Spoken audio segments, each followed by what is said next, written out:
د قرغې تفریحي پارک کابل ښار ته تر ټولو نږدې پارک چې د کابل په شمال 5 کیلومترۍ کې واقع دی د قرغې پارک دی.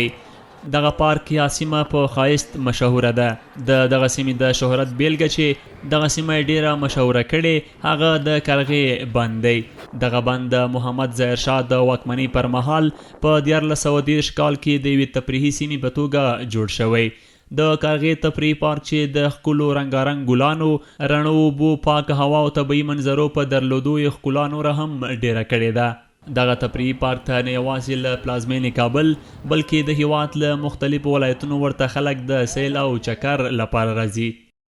راغلي د ننګرهار څخه یو د قرغې په چکر باندې او د انډیوالان دی ورونه دي را سره چکر ته راغلي و قرغې ته. بس ډیر د خوشحالۍ احساس لرو. الله دې زمونږ افغانستان هم دغسې په امن او خوشحاله او آباد لري چې مونږ به هم ورته دغسې چکر ته راځو او نور خلک هم. د ننګرهار څخه راغلي یو دغې بند د قرغې ته لږ زړونه خوشحاله کړو. ډېر شیان دي چې سړی ورسره خوشحالېږي. ډېر شیان دي باید چې وطن کې لږ ارامي راشي نو چې هر سړی د خوشحالي خپل ژوند تېر کړي. یاد پارک ته د هیواد له مختلفو برخو ځوانان، پیغلې او ماشومان هم راځي.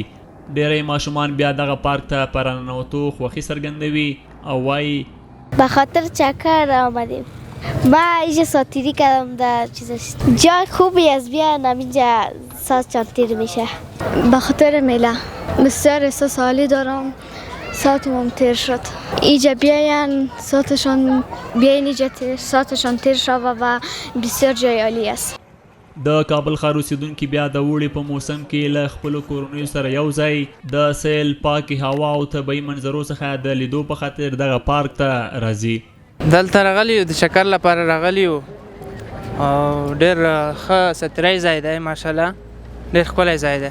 نور هیوادوالو لپاره هم دا پیغام دی چې د دې ځای ته باید راشي. د ستری ځای دی، ښکلی ځای دی. د ښار له ګڼې ګوڼې لرې د کابل شمال په 5 کیلومترۍ کې د وړو غرونو او ښارونو تپو په منځ کې د قرغې تفریحګاه یا پارک. دغه پارک نه تنها په هیواد کې مینوال لري بلکې له هیواد د باندې هم ډیری مینوال لري.